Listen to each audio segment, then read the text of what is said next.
한 중국인이 프랑스에서 한국을 언급하며 괴상한 말들을 쏟아내고 있습니다. 그런데 그걸 듣고 있던 한 프랑스 여성이 중국인의 머리채를 잡아버리더니 듣고 있자니 열받아서 참을 수가 없다며 한 소리 하기 시작하는데요. 과연 무슨 일이 있었던 걸까요? 안녕하세요. 저는 프랑스의 한 대학원에서 도시공학과 연구원으로 일하고 있는 마리앤느 몽투아르라고 합니다. 저는 대학원에 진학하며 양쯔웬이라는 중국인 친구와 알게 되었어요. 프랑스와 중국은 대륙에 위치한 큰 나라라는 공통점이 있기 때문인지 저와 양쯔웬은 닮은 부분들이 꽤 있었고 저희는 급속도로 친해지게 되었죠. 양쯔웬이 제 인생에 재앙을 불러일으킬 줄 그때는 몰랐으니까요. 아무튼 당시 저는 양쯔웬을 저의 절친이라 여겼고 그녀가 하는 말들을 전적으로 믿었어요. 지금 생각해보면 터무니없는 거짓말인 것이 뻔히 보이지만 그때 저는 어리석게도 양쯔웬의 거짓 얘기에 깜빡 속아 넘어가고 말았답니다. 양쯔웬의 입에서 나온 대부분의 말들은 새빨간 거짓말이었지만 그 중에서도 가장 어이없는 것은 한국에 대한 말들이었어요. 양쯔웬의 말에 따르면 한국은 너무 가난한 나라라서 길거리에는 노숙자들이 발 디딜 틈도 없이 빼곡하게 깔려 있다고 했고 또 고작 그런 국가인 주제에 대국인 중국을 질투해서 중국의 문화를 모방하고 심지어는 훔쳐가려고 하고 있다고 했죠. 저는 세상에 설마 그런 끔찍한 민족이 있겠냐며 양쯔웬의 말을 믿지 않았어요. 그러자 양쯔웬은 어떤 중국 유튜버의 동영상을 보여주더군요. 그 유튜버는 한국인들이 중국인 옛 학자인 공자가 사실은 한국인이라고 거짓말을 하고 한복도 사실은 중국의 전통 의상인데 한국의 전통 의상이라 우기고 있다며 한국인들은 순 거짓말쟁이들이라고 주장하고 있었어요. 그러면서 옛부터 한국은 중국의 속국이었으니 자기가 중국 황제의 옷을 입고 한국 시찰을 한번 하고 와야겠다는 소리를 했죠. 그 유튜버의 동영상 밑에는 수많은 중국인들이 그를 지지하는 댓글을 달아두었고 저는 이렇게 많은 사람들이 똑같은 말을 할 때는 그럴 만한 이유가 있겠지 하는 생각에 말이 진실이라고 믿게 되었어요. 그렇게 어느 순간 저는 한국은 중국의 속국이자 겉만 번지르한 빈민한 나라라는 인식을 갖게 되었죠. 그러던 어느 날이었어요. 저의 지도 교수님이 저를 부르시더니 충격적인 소식을 전하셨습니다. 이번에 우리 대학원에서 학술교류 일환으로 대학원생 한 명을 1년간 한국에 보내기로 했는데 내 생각에는 마리앤느 네가 다녀오는 것이 좋겠구나. 한국은 도시공학 분야에서 최고의 기술을 가진 나라이니 너에게 아주 좋은 경험이 될 거야. 교수님의 말을 들은 저는 하늘이 무너지는 것만 같았어요. 무려 1년이나 한국 같은 곳에서 지내야 하다니요? 저는 혹시 제가 교수님에게 밉보인 일이 있었는지 서둘러 저의 지난 날들을 점검해 보았죠. 그런데 아무리 생각해도 제가 교수님에게 이런 하찮은 취급을 당할 만한 이유는 찾을 수 없었어요. 결국 저는 속상하고 참담한 마음에 눈물을 터뜨리고 말았고 지금 이 순간 제 심정을 가장 잘 이해해 줄 수 있는 친구 양쯔웬을 만나러 학생회관에 갔죠. 그리고 역시나 양쯔웬은 제 마음을 100% 이해해 주며 절 위로해 주었어요. 대체 왜 교수님은 너를 한국으로 보내기로 하신 걸까? 한국은 중국 없이는 혼자서 아무것도 할 줄 모르는 국가인데 말이야. 차라리 네가 부유하고 위대한 선진국인 우리 중국으로 보내는 거면 훨씬 좋았을 텐데 안타깝다. 그렇게 말하며 양쯔웬은 깊은 한숨을 쉬었고 저는 그녀의 품에 안겨 오열했죠. 앞으로 제게 펼쳐질 끔찍한 미래가 너무 두려워서 저는 숨조차 제대로 쉬어지지 않았어요. 그 순간 주변을 지나가는 학생들이 이상하게도 저희에게 묘한 시선을 보냈지만 당시에 저는 그들이 저를 비웃고 있는 것이라고만 생각했어요. 지금 돌이켜보면 그건 중국인 양쯔웬의 거짓에 놀아나고 있는 멍청한 저를 안타깝게 여기는 동정의 시선이었는데 말이에요. 하지만 양쯔웬에게 완벽하게 속고 있었던 저는 바보같이 그것을 알아차리지 못했고 결국 저는 한국을 단단히 오해한 채로 한국행 비행기에 오르게 되었답니다. 그리고 그 일은 제 인생을 완전하게 바꿔놓는 계기가 되어버리고 말았죠. 한국의 인천공항에 도착하는 순간 저는 제 예상과 너무 다른 한국의 모습에 충격을 받아 그대로 멈춰버렸어요. 분명 양쯔웬은 한국이 노숙자가 넘쳐나는 가난하고 천박한 국가라고 했는데 지금 제 눈앞에 펼쳐진 인천공항은 거대한 규모를 자랑하고 있음은 물론 첨단 디지털 장비를 이용한 신속하고 정확한 서비스와 쾌적한 환경을 제공하고 있었거든요. 한국의 첫인상은 유럽연합을 이끄는 우리 프랑스와 같은 수준, 아니 어쩌면 프랑스를 능가할 정도로 훌륭했고 그날 이후 저는 양쯔웬이 여태껏 제게 주입해온 가짜 정보와 실제 한국 사이에서 혼란스러움을 느끼게 되었죠. 며칠 뒤 1년간 학술 교류를 하게 될 한국의 대학원에 처음 나가는 날이 찾아왔고 저는 엄청나게 긴장한 상태로 한국 대학원에 첫 발을 들여놓았어요. 왜냐하면 양쯔웬이 저에게 한국인들은 성격이 너그럽지 못해서 외국인에게 불친절하고 주머니 사정들이 좋지 못하니 남의 물건을 훔쳐가는 것이 일상이라며 조심, 또 조심해야 한다고 주의를 주었거든요.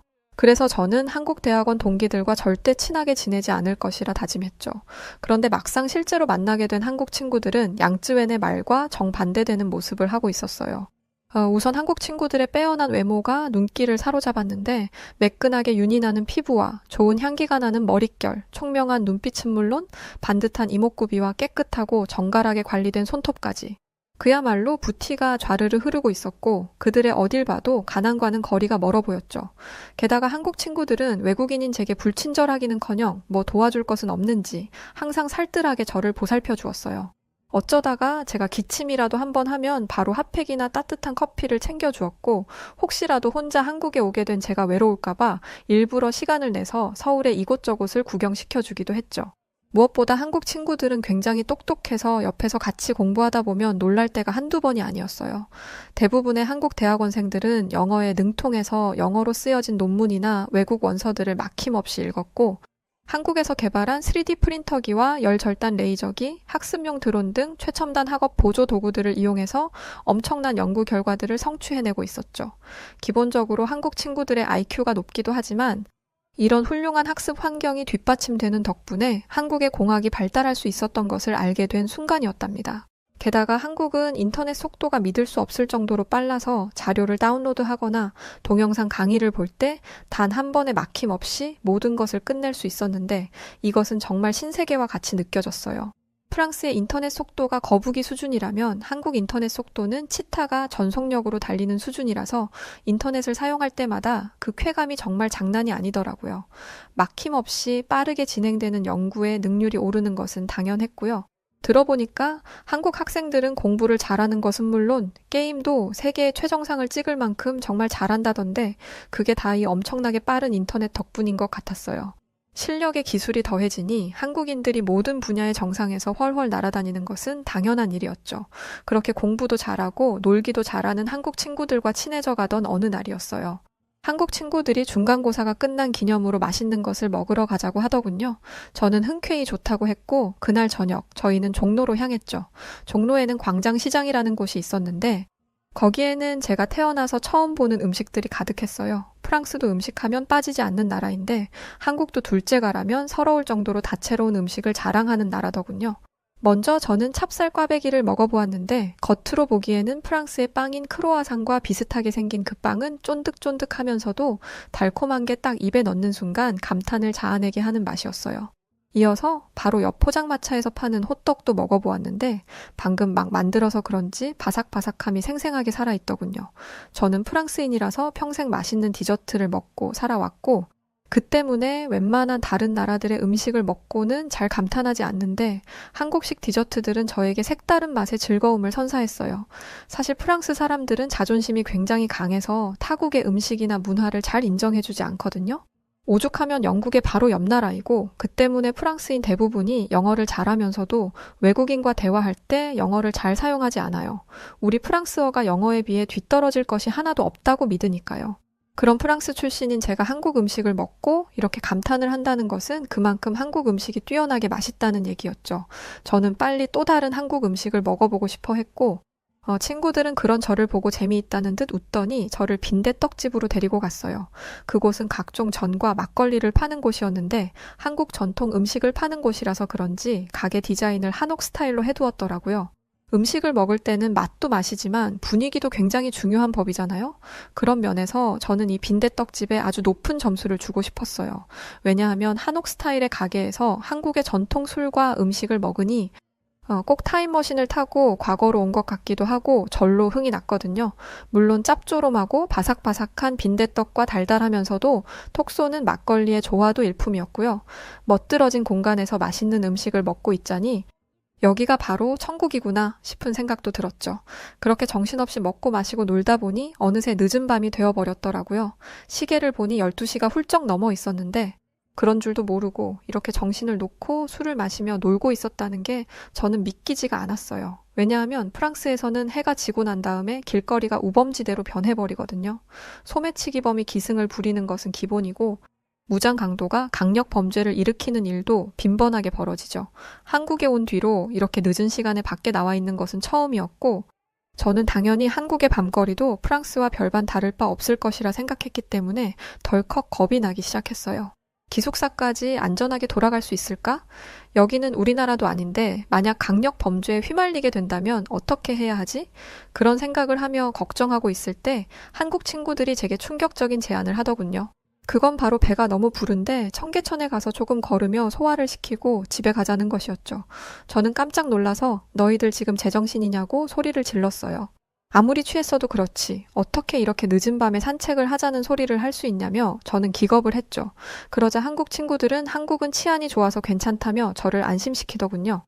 저는 그게 무슨 말 같지도 않은 소리냐면서 다들 머리가 어떻게 되기라도 한 거냐고, 프랑스 같은 선진국도 밤거리가 그렇게 위험한데 어떻게 아시아의 작은 나라인 한국의 밤거리가 안전할 수 있냐고 따져 물었죠.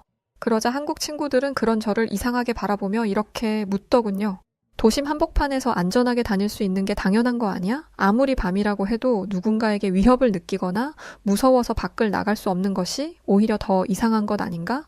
그러면서 한국은 24시간 운영되는 가게들도 많고 가로등도 많이 설치되어 있어서 아무리 캄캄한 밤이라고 해도 범죄가 발생할 만한 사각지대를 찾기 어려울 정도로 환하다고 하더군요. 거기에 더해 한국은 예전부터 정부 차원에서 강력 범죄 근절을 위해서 조직폭력배들의 씨를 말려왔다고 했어요. 마지막으로 서울은 다들 기본 생활 수준이 높아서 그런지 소매치기 같은 경범죄도 잘 일어나지 않는다고 하더군요. 한국 친구들의 말에서는 일체의 거짓이 느껴지지 않았고 저는 속는 셈치고 그들과 함께 청계천에 가보기로 했죠.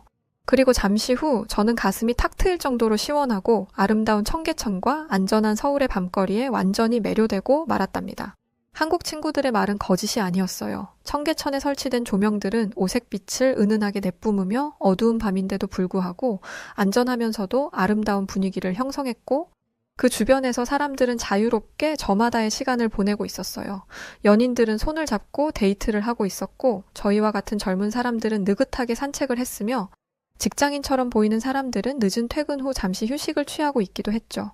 신기하게도 그들의 얼굴에서는 공포나 불안함이 느껴지지 않았어요. 오히려 편안함만이 그 공간을 가득 채우고 있었죠. 프랑스 사람들은 누릴 수 없는 이렇게 아늑하고 평화로운 밤을 한국인들은 매일같이 당연하게 누리고 있다는 생각이 들자 만감이 교차하더군요. 그렇게 복잡한 심경을 느끼고 있는데 한국인 친구들 중 한 명이 제게 뜻밖의 제안을 해왔습니다. 그건 바로 기숙사로 들어가기는 시간이 많이 늦은 것 같은데 자기 집으로 가서 하룻밤 자고 가지 않겠냐는 거였죠. 마침 저는 한국의 평범한 가정집은 어떤 모습일지 궁금했고, 그렇게 저는 그 친구 혜인이의 집에서 하룻밤 신세를 지기로 했어요. 저와 함께 택시에 탄 혜인이는 기사 아저씨에게 자기 아파트로 가달라고 했는데 그 말을 들은 저는 약간 걱정이 되기 시작했죠. 프랑스에서는 보통 하층민들이 아파트에 살거든요. 상하수도도 엉망으로 설치되어 있어서 악취가 진동하는 것은 물론이고 쥐와 벌레가 들끓고 각종 범죄도 빈번하게 일어나는 주거 공간이 바로 프랑스의 아파트죠.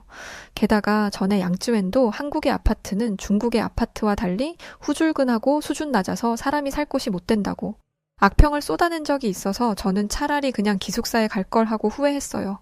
그런데 잠시 후 도착한 혜인이네 아파트에서 저는 두 눈이 튀어나올 만큼 깜짝 놀라게 되었답니다. 한국의 아파트는 구질구질하다는 양쯔웬의 말과 달리 혜인이네 아파트는 럭셔리 그 자체였어요. 우선 외벽 디자인이 매끈하게 빠져 있고 단지 내부의 분수와 대리석, 소나무, 각종 조형물로 이루어진 공원이 아름답게 조성되어 있어서 단순한 주거 공간이라기보다는 귀족이 사는 궁전 같다는 느낌을 주더군요. 더 충격적이었던 것은 한국의 아파트가 외부만 이렇게 휘황찬란한 것이 아니라 내부 공간도 상상을 초월하는 수준으로 꾸며져 있다는 것이었어요.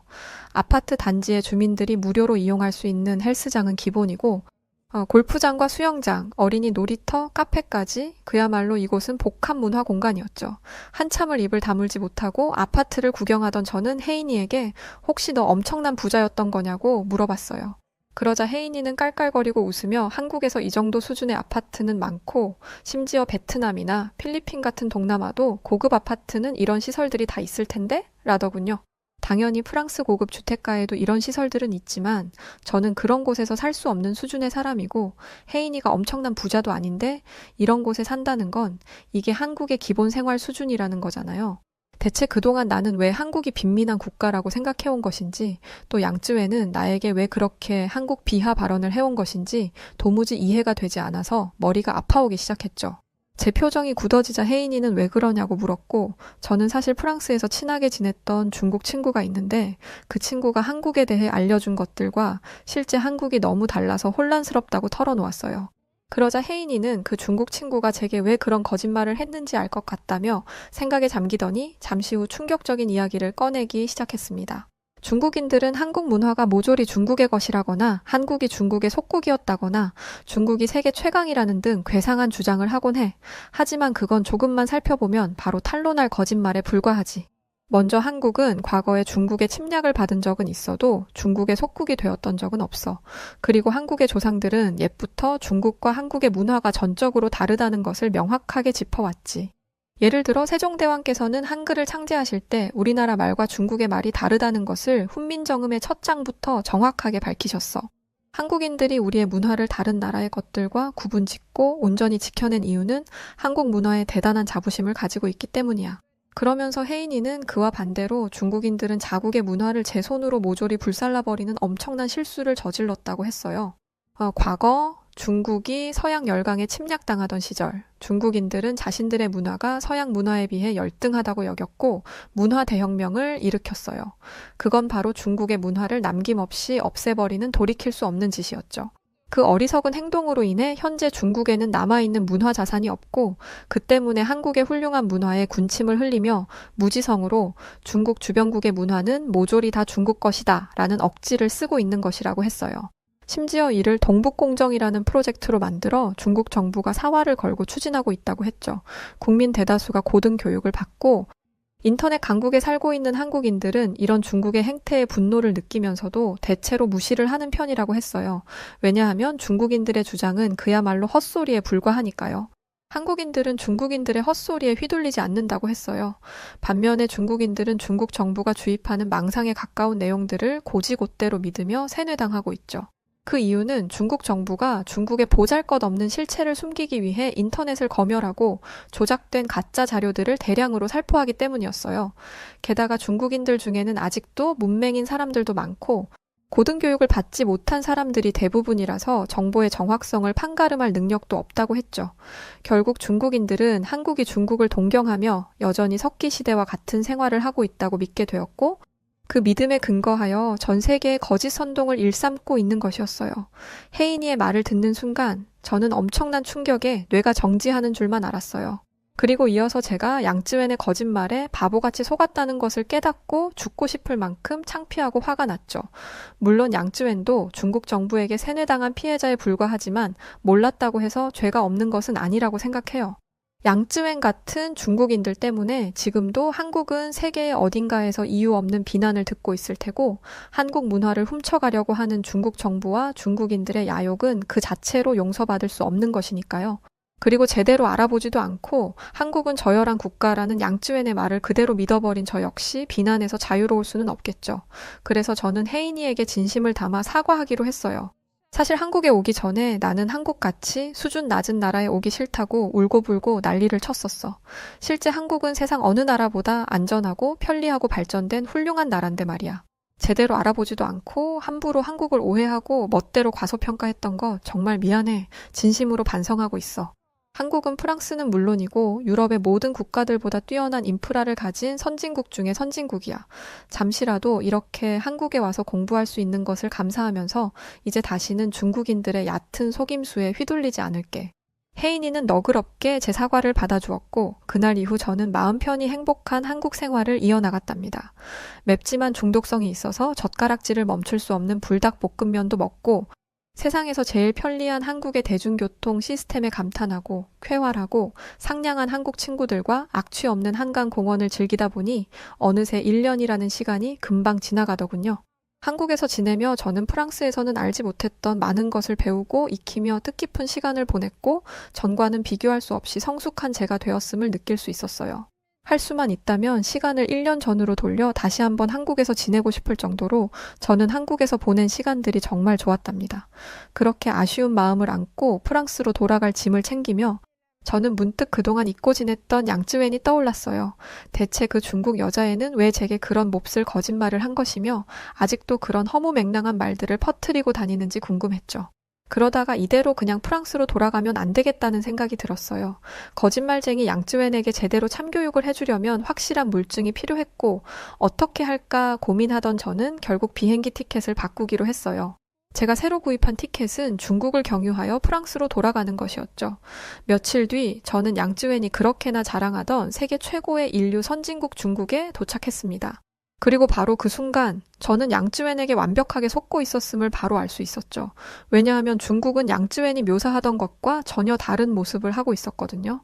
길거리에 대자로 누운 노숙자들로 인해 도시의 미관이 심각하게 훼손되고 있음은 물론 끔찍한 악취도 풍겨오고 있었어요. 사실 프랑스의 수도인 파리도 특유의 악취 문제가 있기는 하지만 중국의 악취는 상상을 초월하는 정도더군요. 그건 마치 콧구멍을 뚫고 뇌를 찌르는 듯한 생애 처음으로 겪어보는 최악의 냄새였어요. 게다가 중국의 건물들은 거치장만 요란하지 실속은 전혀 없더군요. 뒤늦게 안 사실이지만 충격적이게도 실제 중국은 전 세계에서 건물 붕괴 사고가 가장 빈번하게 일어나는 국가들 중 하나였어요. 2019년 상하이에서 건물이 무너져 10명이 사망했고 2022년에는 후난성의 주상복합 건물이 무너져 무려 52명의 사람들이 사망하거나 다쳤다고 합니다. 그리고 팬데믹 당시 격리시설로 사용되던 7층짜리 호텔은 붕괴 조짐을 보인 지 단 2초 만에 폭삭 무너져 버리기도 했죠. 심지어 현재 중국의 주거용 건물 중 무려 6억 채가 공실로 비어 있다고 해요. 이건 중국의 경제 상황이 심각하게 안 좋다는 것을 뜻하고 세계에서 제일 부유한 국가가 중국이라던 양쯔웬의 주장과 완벽하게 반대되는 지표였죠. 6억 채의 공실이라 웬만한 국가 사람들이 가서 살아도 되는 수준인 거죠. 저는 거짓말쟁이 양쯔웬에게 참을 수 없는 분노를 느끼며 중국의 참담한 모습을 카메라에 모조리 담았어요. 이 사진과 영상들을 증거로 들고 가서 양쯔웬에게 따질 생각으로 말이죠. 그렇게 저는 이를 갈며 복수를 다짐했습니다. 그리고 양쯔웬을 참교육할 기회는 생각보다 아주 빠르게 찾아왔답니다.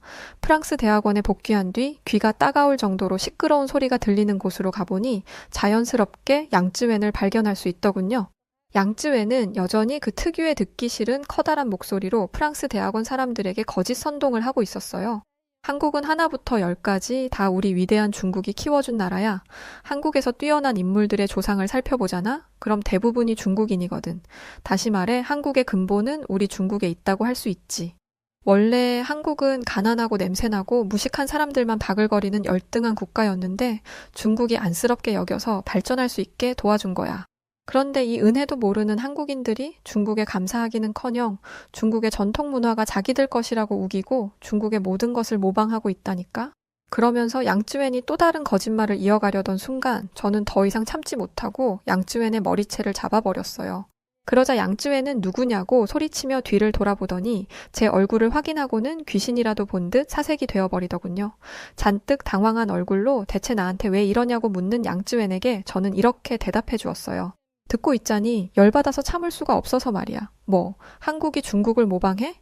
야, 사기를 칠 거면 좀 말이나 되는 내용을 가지고 와야지. 잘 나가는 한국이 대체 뭐가 아쉬워서 후진국 중국을 모방하겠냐? 그 반대라면 모를까. 한국의 선진 문화를 모조리 카피하고 한국의 전통 문화를 훔치려고 하는 것은 열등한 중국인들이 하는 짓이잖아. 제 말이 끝나자 양쯔웬은 얼굴을 새빨갛게 붉히며 식은땀까지 흘리기 시작했고 주변에 있던 학생들은 뭐야, 그럼 그동안 양쯔웬이 거짓말을 하면서 우리를 선동하고 다닌 거야? 중국인들 인성 안 좋다는 소문은 익히 들었지만 이 정도로 수준 떨어지는 줄은 몰랐네 라며 웅성거렸죠. 그러자 양쯔웬은 이대로 당하고 있을 수는 없다는 생각이 들었는지 뜬금없는 말을 내뱉기 시작했어요. 마리엔느? 너 지금 무슨 소리 하는 거야? 중국이 후진국이라니. 중국은 아시아에서 제일 부유한 강대국이라고. 상식적으로 중국과 한국의 땅 크기 차이가 얼만데 한국이 중국보다 잘 산다는 게 말이 되니? 역시나 양쯔웬은 자신의 잘못을 인정하지 않았고 저는 이때를 대비해 중국에서 찍어온 사진과 영상을 공개하기로 했습니다.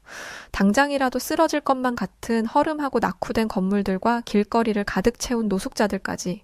중국의 실체를 마주한 학생들은 경악을 금치 못했고 제가 이런 증거 자료를 가지고 올 줄 예상 못했던 양쯔웬은 크게 동요하기 시작했죠. 하지만 그녀는 얼굴에 철판이라도 두른 것인지 자신의 잘못을 인정하기는커녕 거짓말을 계속 이어갔어요.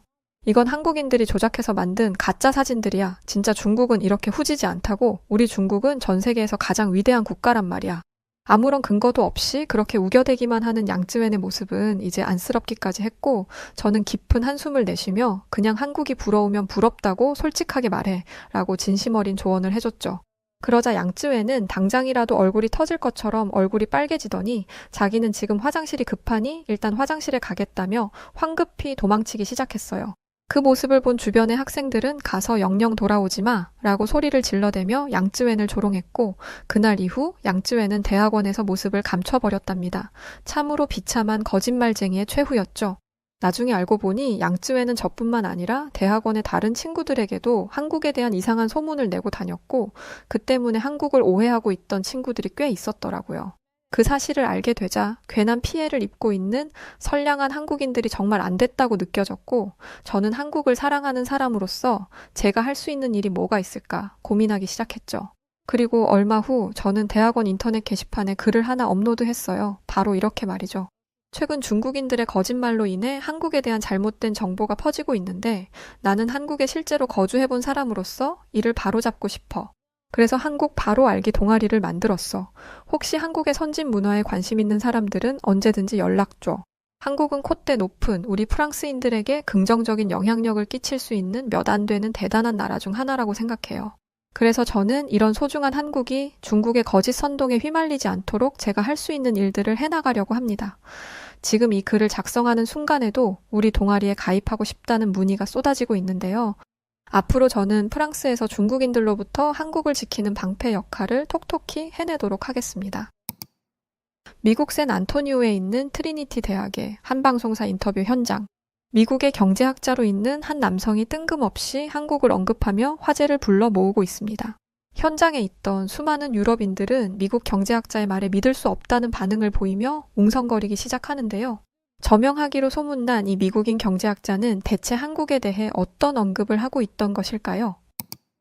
안녕하세요. 저는 개발자로 일을 하고 있는 미국 맨하튼에 사는 엘리자베스 로페즈라고 합니다. 저는 미국에서 프로그램 개발자로 일하고 있고, 또 제가 하는 일을 무척이나 자랑스럽게 생각하고 있습니다. 그러나 제가 태어난 저의 조국인 미국에 대해서만큼은 자랑스럽게 생각하지 않고 있습니다. 왜냐하면 전 세계 중심에 있다는 미국이라는 나라는 겉으로 세계 다양성을 표방하고 있다고 하지만, 그건 어디까지나 백인 우월 사상에 도취된 유럽인들에게나 통용되었기 때문이었고, 갈색 눈에 검은 머리 동양인들에게는 절대 예외였거든요. 저의 부모님은 두 분 모두 미국인 국적을 가지고 계십니다. 하지만 저의 친할머니는 동남아시아계 분이셨어요. 미국인 친할아버지와 혼인하시고 미국에서 사셨던 거였죠. 친할머니의 유전자로 인해서 제 외모는 완벽한 미국인들과는 조금 다르게 동양인의 생김새를 가지고 태어나야 했습니다. 그런데 이 생김새로 인해서 어릴 때부터 저는 많은 차별을 받아야 했어요. 엄연히 미국에서 태어난 미국인 국적을 가진 사람이었음에도 불합리한 대우를 받으며 미국 땅 아래 살아남아야 했습니다. 생김새가 다르다고 해서 저를 은근히 깔보거나 하는 일은 다반사였고, 거리에서도 제 어깨를 일부러 강하게 치고 간다거나 하는 차별들이 일상이었죠.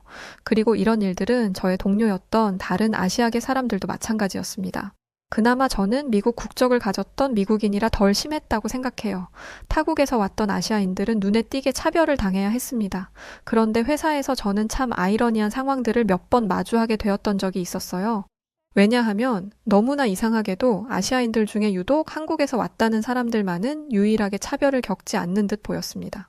물론 미국 사회 전체가 그랬던 것인지 알 수 없지만, 적어도 제가 다니는 회사 안에서만큼은 한국인들은 차별 대상에서 제외되었죠. 그 한국인들은 언제나 회사에서 가장 핵심적인 일들을 수행하는 일에 항상 포함되어 있었고, 회사의 승진 명단에도 매번 한국인들이 늘 한두 명 포함되어 들어가 있었어요. 아시아 사람이면 그렇게 차별하는 미국 사회에서 이게 말이나 되는 일인 건지 참 알 수 없는 일이었습니다. 다른 아시아 사람들은 핵심적인 일을 맡지도 못했고, 승진은커녕 회사에서 차별당하며 손가락질 받는 사람들인데, 대체 왜 한국인들은 여기에서 배제되고 늘 회사의 중요한 역할을 수행하는 사람들로 인정받고 있던 것일까요? 저는 이런 상황들이 너무나 궁금했습니다. 안 궁금할 수가 없죠. 저 역시 어릴 때부터 동양인의 생김새를 가졌다는 이유로 온갖 핍박을 받으며 성장해왔고, 나이를 먹고 현재 시대에서는 전보다 덜하긴 하지만 색안경을 끼고 바라보는 백인들이 많았으니까요. 인터넷을 찾아보면서 한국에 대해 알아보려고 노력도 했었지만 거짓된 자료들과 섞여 있는 인터넷 환경에서는 왜 한국인들의 무엇이 다르기에 회사에서 이런 극진한 대우를 받고 있는지는 찾을 수 없었습니다. 그러던 어느 날이었어요. 회사 일로 미국 샌안토니오에 있는 트리니티 대학에 가야 했던 날이 있었습니다. 학생들의 데이터베이스를 보관하고 관리할 수 있는 프로그램을 개발하기 위해 현 대학과 저희 회사가 업무 파트너로 연결되어 있었거든요. 그곳에서 미국 경제학자가 인터뷰하는 모습을 우연치 않게 볼 수 있었는데 대수롭지 않게 그냥 지나던 저는 이 경제학자분의 입에서 한국이라는 단어가 나오자마자 가던 길을 멈추고 인터뷰를 지켜보게 되었죠. 이날 인터뷰를 했던 사람은 미국의 경제학자인 제로드 클락 씨라는 분이셨는데 기업 경영에 있어서 큰 영향을 주었던 인물이라고 하더군요. 많은 글로벌 기업들이 제로드 클락 씨의 조언을 구하고 경영에 임하기도 한다고 하더라고요. 진행자는 클락 씨에게 당신이 추구하고자 하는 기업 경영의 철학에 대해 많은 세계인들이 관심을 가지고 있는데 현 시대를 넘어 다음 이 사회를 이끌어갈 민족성을 가진 국가는 어떤 국가가 있겠냐는 질문에 정말 뜬금없는 답변을 해서 주변을 놀라게 했었습니다. 이 질문에 너무 당연하게도 현재 전 세계를 호령하고 있는 미국이라는 답변이 나올 것이라 많은 사람들이 예상했었지만 경제학자인 클락 씨의 입에서는 너무 생뚱맞게도 미국이 아닌 한국이 될 것이라는 말을 했기 때문이었어요. 이 답변에 주변에 있던 수많은 사람들이 웅성거리기 시작했고 진행자는 왜 그런 생각을 하게 된 것인지 또 한국이 어떤 민족성을 가지고 있는지 이야기해달라는 질문을 하게 되었죠. 이내 클락 씨는 상기된 표정을 하면서 말을 이어가기 시작했습니다. 한국이라는 나라와 그 나라를 이끌어온 한국인들에 대해서 아주 조금이라도 관심을 갖고 공부를 했던 사람들이라면 아마 그들의 대단함을 넘어 두려움을 갖게 될 정도라고 했는데요. 한국은 6.25 전쟁 이후에 당시 농업사회 중심으로 교육 수준은 엉망진창의 수준에 가까웠으며 이를 보던 세계인들도 과연 이 나라가 한 국가로서의 부활을 제대로 할 수 있을지 의심이 들 만큼 피폐했던 국가였다고 말했죠. 그러나 반세기 만에 한국이라는 나라는 이 모든 것들을 극복하고 농업사회에서 완벽하게 산업 중심의 사회로 탈바꿈했으며 빠르게 성장했다고 했습니다. 역사상 지난 시대와 다르게 많은 전 세계 국가들 역시도 발전을 거듭해 왔는데 우리 미국을 포함하여 영국, 독일, 프랑스와 같은 유럽 국가뿐만 아니라 중국과 일본과 같은 아시아 국가들도 발전에 발전을 거듭했다고 하더니 그러나 이런 세계 국가들이 이런 발전을 이뤄내기 위해 필요 충분한 시간은 무려 한 세기가 넘어가야 했다며 100년 이상의 시간이 필요했지만 한국은 단 40년 만에 이 모든 걸 해냈다며 역사적으로도 이런 나라는 없었다며 이야기했습니다. 그러면서 이걸 증명하고 있는 것이 바로 전 세계에서 탑에 꼽히는 한국의 기업들이라고 했는데요. 이 기업들의 역사를 살펴보면 지난 4, 50년 전에는 이 기업들은 존재하지도 않았던 기업들이라 말했습니다. 심지어 한국은 전쟁 이후 수십 년간 일본의 지배 아래 식민지화되었는데 당시 일본은 한국인들에 대한 기업 운영은 물론 교육마저도 허용하지 않고 제약당했기 때문에 한국에 대해 낙관적으로 볼 수 있는 여지가 단 하나도 없었지만 지금의 한국을 보면 전 세계 산업 부문에서도 수십 개에 이르는 품목에서 세계 인류 수준에 도달해 있고 실제로 어떤 분야에서는 세계 1위로 단연코 넘볼 수 없는 상위 레벨에 있다며 사회가 전반전으로 발전하는 시기에 한국은 유독 모든 국가를 통틀어 2배에 이르는 굉장히 믿기 힘든 속도로 성장하며 성과를 이뤄낸 것이 바로 지금 자신이 이야기하고자 하는 한국의 민족성으로부터 나온 거라며 한국을 극찬했습니다. 그러면서 한국의 민족성에 대해서 더 깊게 이야기하기 시작했는데요. 한국의 특징은 극단적일 만큼 한 몸으로 움직인다는 것에 중점을 두었어요. 역사적으로 뼈아픈 시기를 겪었던 한국인들은 그들의 피에 끈끈한 민족애가 흐르고 있고 국가에 어려움이 닥쳐오면 한국인들은 빠지지 않고 국가를 일으켜 세우기 위해 한 몸이 되어 움직인다고 설명했습니다. 그러면서 IMF 사태에 대해서 이야기하기도 했죠. IMF를 겪는 국가들은 거의 도산하기에 이르고 나라가 급격하게 추락해버리고 말지만 한국은 한국인들이 모두 한마음이 되어 금모으기 운동을 시작해 결국 가장 빠른 시기 IMF의 위기를 극복해낸 나라이기도 하다면서 이런 게 가능할 수 있는 나라는 장담컨대 유일하게 한국만이 가능할 거라고 이야기했죠. 한국이라는 공동체는 개인마다 다양한 개성과 주체성을 가지고 있는 여타 국가와 다르지 않지만 문제가 발생하거나 의기투합해야 하는 일이 발생하면 정말 특이하게도 강한 애착심과 뭉치려는 한국의 공동체 DNA가 흘러나오면서 하나가 된다고 설명했습니다. 전 세계가 보기에 폐허 수준에 가까웠던 이 작은 한국이라는 나라가 다시 일어나기 어려울 거라고 여겼지만 한국은 불과 반세기 만에 세계에서 가장 잘 사는 부자 나라로 손가락에 꼽히는 초강대국으로 성장해버렸으니 이걸 어떻게 사실 설명해야 하는지 잘 모르겠다며 한국은 정말 대단하면서도 두려울 정도로 무서운 나라라고 말했어요. 그리고는 앞으로 다음 세대에 전 세계를 이끌어갈 민족성을 가진 나라를 굳이 뽑아야 한다면 자신은 의심의 여지 없이 한국을 선택할 거라고 말했습니다. 그러면서 한국에서는 너무나 당연하고 일상적인 것들이 다른 나라 사람들에게는 놀라움으로 다가온다고 했는데 세계적으로 저명한 미디어인 BBC에서조차도 한국의 유독 빠른 속도에 대해서 극찬한 바 있다고 했어요. 전쟁으로 피폐해진 국토를 다시 경제대국으로 일으켜 세우는데 한국의 빠른 속도와 습성은 한국에서 한강의 기적을 만들어내었다고 말했습니다. 한국이 모든 면에서 빠른 이 속도로 인해서 실제로 한국이 무려 매년마다 30-40%의 엄청난 속도로 성장을 거듭해 왔다는 것이 현실이었기 때문이었죠.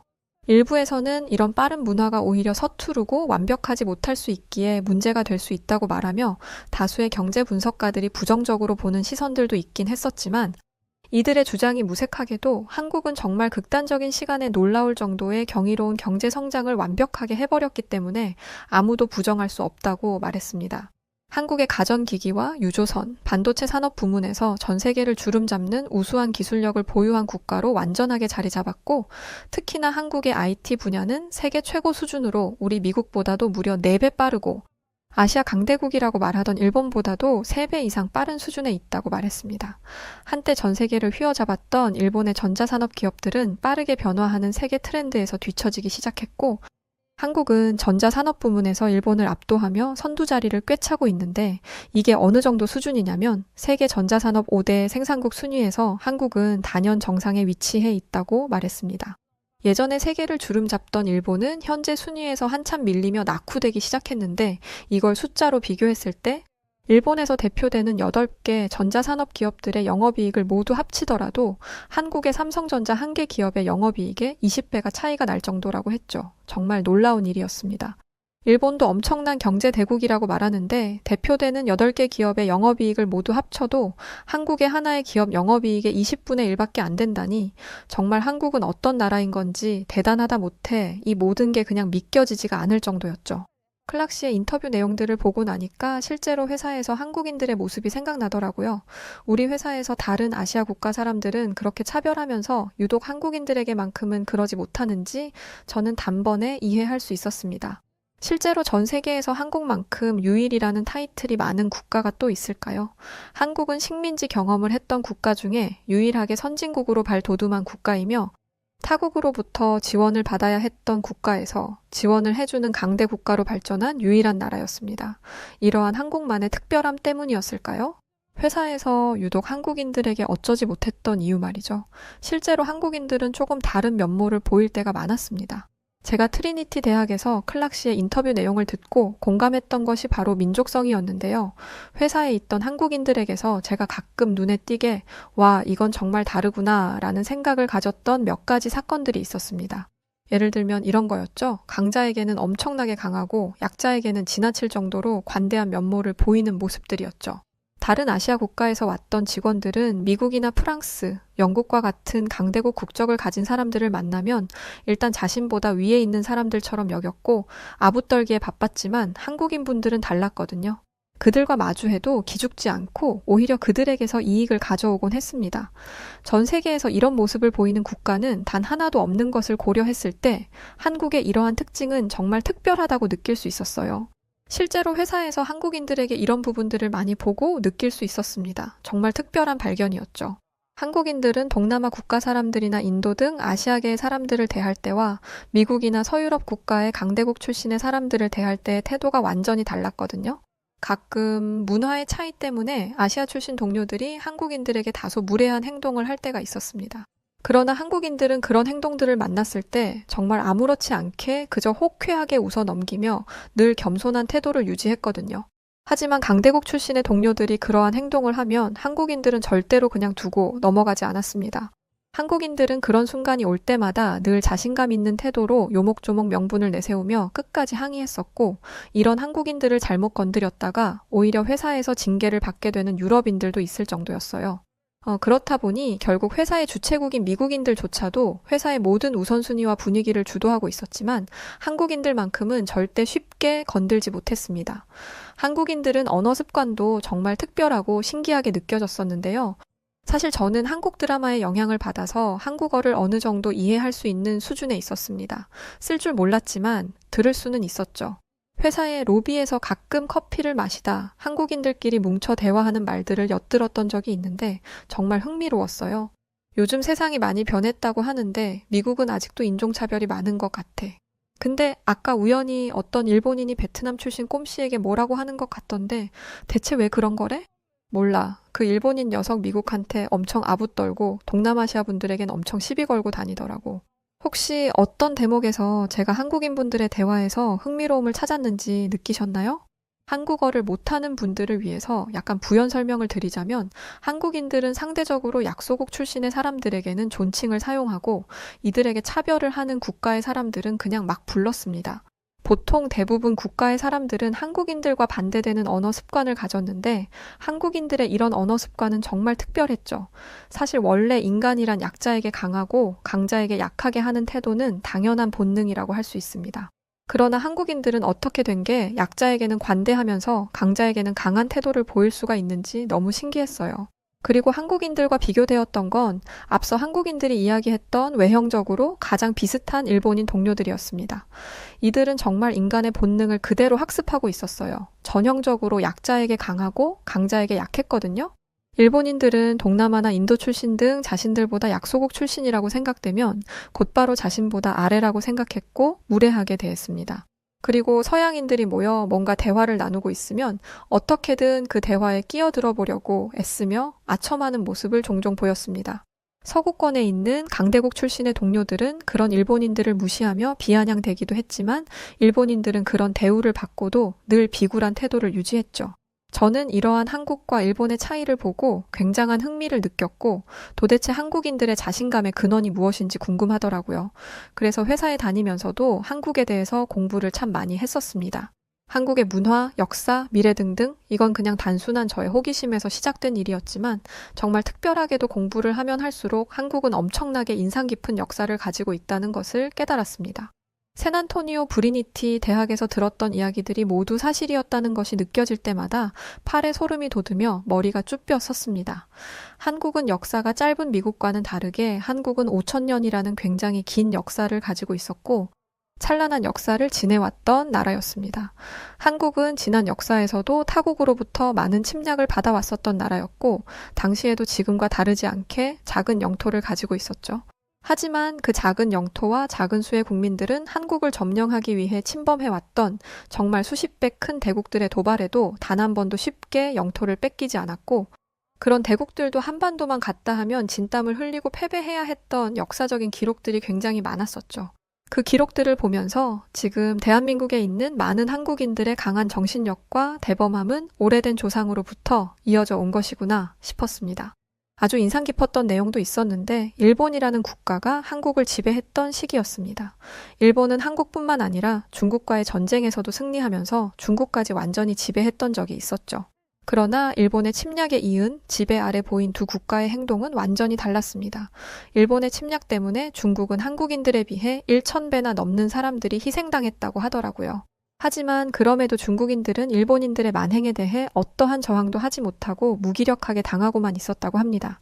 그저 공포에 떨며 숨기에 바빴다고 해요. 그렇다고 해서 사실 중국을 겁쟁이라고 비난할 수만은 없었죠.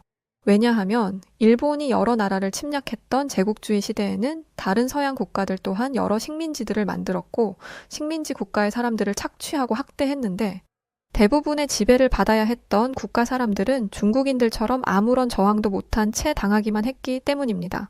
그런데 유독 여기서도 한국인들만은 달랐습니다. 한국인들은 일본이 그들을 점령한 수십 년 동안 정말 끝도 없이 일본에게 저항한 민족이었거든요. 한국인들은 일본군에 의해 뾰족한 날이 달린 도구들을 전부 뺏긴 상황에서도 농기구를 들고 일어나서 죽기 살기로 일본 침략자들에 맞서 싸웠고 식량을 강탈당해 굶주려야 했던 순간과 한글 사용 또한 금지되는 와중에서도 끝까지 군사훈련과 한글 교육을 게을리하지 않았었죠. 오히려 일본을 상대로 계속해서 게릴라전과 일본 주요 인사 암살 작전을 펼침으로써 일본을 끈질기게 괴롭혔다고 합니다. 이들은 내 나라와 가족들은 내가 지킨다는 마음가짐 하나만으로 수많은 희생을 감수하면서까지 끝까지 침략자에 맞서 싸웠고, 결국 일본은 식민 지배 시절 한국의 국토를 침략했던 강자의 입장에 있으면서도 그런 한국인들로부터 수많은 희생과 패배를 맛봤어야만 했다고 해요.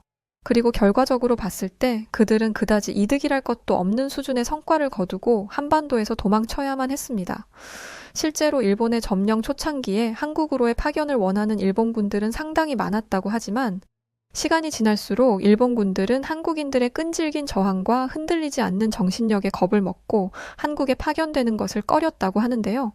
그들은 모진 고문에도 절대로 기죽지 않는 한국인들을 보고 두려움에 떨며 날이 갈수록 한국의 게릴라전에 연전연패했다고 합니다. 한국과 중국의 이런 상반되는 역사를 보고 왜 중국인들이 한국의 문화를 뺏고 싶어서 안달이 났는지 그 이유를 이해할 수 있게 되었는데요. 앞서 말했듯 중국은 한국과 다르게 여느 피지배국들처럼 일본의 저항 한 번 제대로 못 해본 채 무기력하게 당하기만 했거든요. 이건 그들에게 있어 엄청난 수치였던 것이죠. 시대가 현대화되어 가고 지난 역사가 묻혀가고 있는 이 시점에 중국인들은 중화 사상을 내세우며 뒤늦게 자신들의 위대함을 세계에 퍼뜨리겠다 이야기하고 있는 상태입니다. 근데 이게 좀 도를 넘어서는 수준에 이르렀죠. 실제로 저희 회사 중국인 동료 중에 이런 사람들도 있었습니다. 지금 영국 프리미어리그에서 월드클래스로 있는 대한민국 손흥민 선수를 한국인이 아니라 중국인이라고 우기기까지 했으니까요. 뭐 이해는 됩니다. 이런 한국의 모든 것들을 자신들이 갖고 싶을 만큼 대단한 업적들이었으니까요. 이렇듯 한국은 지배국가들이 이득을 취하지 못했던 전 세계 유일한 국가였죠. 세계 최고 규모의 국토를 가진 중국과 경제 대국이라던 일본이라는 국가 사이에서 한국은 끝까지 영토를 빼앗기지 않았고, 자국의 문화를 끝까지 유지하면서 오히려 지배국가들을 상대로 늘 이득을 취해온 국가인 동시에 미국과 중국, 일본 등의 강대국을 마치 동네 아저씨 보듯 손쉽게 대할 수 있는 전 세계 유일무이한 국가였습니다. 따라서 한국인들은 그들의 역사가 보여준 바와 같이 상대가 누구더라도 늘 당당하고 자신감 있게 살아올 수 있었던 것이죠. 물론 한국은 가난을 겪어본 적 또한 있기 때문에 빈곤의 감정을 이해하는 사람들이고, 이러한 이들의 경험은 상대적으로 약소국 사람들을 관대하게 포용하는 자세를 갖게 하지 않았나 싶었습니다. 한국을 제대로 알고 나니까 왜 회사에서 한국인들에게 유독 어떠한 차별 행위도 하지 못하는지 이해할 수 있었고, 저는 회사 휴가 시즌에 그런 한국이라는 나라를 경험해보고자 한국행 비행기에 몸을 실었습니다. 한국으로 떠나는 비행기 안에서도 심장이 떨리더군요. 유구한 역사를 가진 한국이 정말 대단한 국가라는 것을 알 수 있었지만 실제로 이렇게 그런 한국이라는 나라에 두 발을 딛는 건 처음이었으니까요. 그렇게 도착한 한국은 정말 믿기 힘든 정도의 엄청난 기술력을 가진 나라였습니다. 제가 태어난 미국보다도 어쩌면 비슷한 수준이거나 어떤 부분에서는 오히려 한국이 더 훌륭해 보이기도 했으니까요. 공항에서부터 제가 숙소에 가기까지 모든 순간마다 사람을 대하는 건 체계화된 사회적 시스템이었습니다. 단순한 기술 발전이 아닌 사람이 편리해질 수 있도록 하는 그런 시스템들이었어요. 이를테면 낯선 사람이 한국의 어딘가에 있을 때 자신이 가고자 하는 방향과 어떻게 가야 하는지에 대한 안내와 같은 시스템들 말입니다. 실제로 우리 미국만 하더라도 낯선 사람이 처음 와본 곳에 발을 딛게 되면 지도와 휴대폰 없이 그 어디도 찾아가기 힘들 겁니다. 하지만 한국은 아주 섬세한 안내 시스템들이 작동하고 있어서 처음 한국을 찾는 사람들도 쉽게 이용할 수 있도록 하고 있었죠. 제가 한국을 직접 경험하면서 느낀 것 중에 가장 기억에 남아있는 것은 바로 조화로움이었어요. 이건 제가 세계 많은 국가들을 모두 다 알고 있는 것은 아니었지만 적어도 제가 아는 수준에서 한국은 유일했던 모습이었는데 바로 이런 모습이었습니다. 한국의 도심은 타 유럽 국가와는 전혀 다른 모습을 하고 있었어요. 유럽의 도시는 푸르른 녹색 풍경을 마주하기가 어렵습니다. 간간히 길가에 심어놓은 잡초들과 나무 몇 그루가 종종 보이는 것이 다였지만 한국의 도시는 높은 산과 녹색의 자연들이 함께 공존하고 있었죠. 자연과 현대화된 아름다운 건물의 조화로운 모습은 정말 이색적이었고 특별한 순간이었습니다. 심지어 길가에 당연히 있어야 하는 전선주와 전선들조차 지하로 매몰하여 지저분한 모습들을 찾아볼 수가 없었죠. 이런 조화로움은 눈으로 보이는 거대한 도시 풍경에만 있었던 것은 아니었는데요. 바로 음식 문화에서도 이런 조화로움을 만날 수 있었습니다. 유럽은 채소만 먹는 비건인들이 있을 정도로 육식과 채소가 서로 다르게 분리되어 있습니다. 하지만 한국의 음식은 육류와 채소를 동시에 섭취할 수 있는 독특한 음식 문화가 있었던 것이죠. 육류를 먹으면서도 항상 채소를 곁들여 함께 섭취하다 보니 누가 보더라도 건강할 수밖에 없다고 생각이 들었죠. 물론 맛은 말할 것도 없이 훌륭하고 말이죠. 왜 해외 많은 사람들이 한국의 음식이 최고라고 말하곤 했었는지 한국에 도착하고 단 한 끼 식사로 이해해버릴 수 있을 정도였습니다. 사실 이 밖에도 한국은 유럽에서는 찾아볼 수 없는 정말 진귀한 모습들이 많이 있었어요. 그걸 모두 말하기에는 아마 3박 4일이 걸려서야 모두 말할 수 있을 것입니다. 한국의 정말 독특했던 무인점포 시스템, 너무 편리했던 대중교통 시스템, 음식 문화, 24시간 매장, 한국의 밤, 한국인들의 친절까지 그때 샌안토니오 트리니티 대학에서의 인터뷰에서 왜 저명한 미국의 경제학자가 다음 세대 세계를 이끌 민족성을 가진 나라는 단연코 한국이 될 것이라고 이야기했는지 전 이제 그 말에 100% 공감하고 있습니다. 한 번만 쉽게 생각해봐도 정말 말이 되지 않거든요. 한국의 국토는 타 유럽국들이나 강대국들에 비해 굉장히 작습니다. 인구도 5천만 명밖에 되지 않죠. 바로 옆 나라인 중국과 비교하면 20배도 작습니다. 심지어 일본과도 2배 이상 차이가 나죠. 그런데 세계에서 이 정도 수준의 강대국으로 평가받고 기술적 발전을 이룬 국가가 지금 영토의 딱 2배, 그리고 딱 2배의 인구를 가졌다면 정말 그 어느 국가도 한국을 쉽게 생각할 수 없었을 겁니다. 어찌 보면 지금 한국이 북한이라는 국가와 통일되지 않고 있음을 세계는 감사해야 할지도 모르겠더라고요. 한반도가 오로지 대한민국 주체라고 생각해보면 정말 압도적일 것이라는 생각이 들었기 때문이었죠. 저는 한국을 경험하고 다시 회사에 복귀하면서도 마음속에 이런 생각을 하고 있어요. 모든 국가의 사람들은 한국의 위기 극복 능력과 위기를 대하는 대처 방식, 그 사람들의 관심사와 그 사람들의 미래 가치에 대해서 분명 눈여겨봐야 하고 이들의 움직임이 곧 다음 세대를 맞이할 핵심이 되는 열쇠일 수 있다는 생각 말입니다.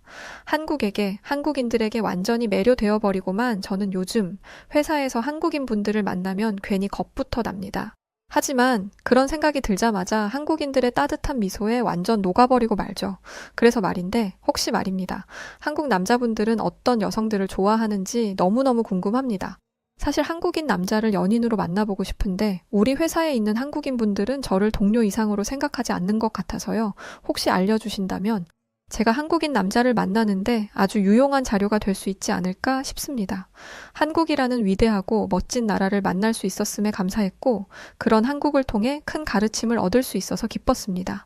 앞으로도 더 많은 공부를 통해 제가 나아갈 미래를 더욱더 밝고 가치 있게 만들어갈 수 있는 초석으로 사용하겠습니다. 저의 긴 이야기를 들어주셔서 고맙습니다.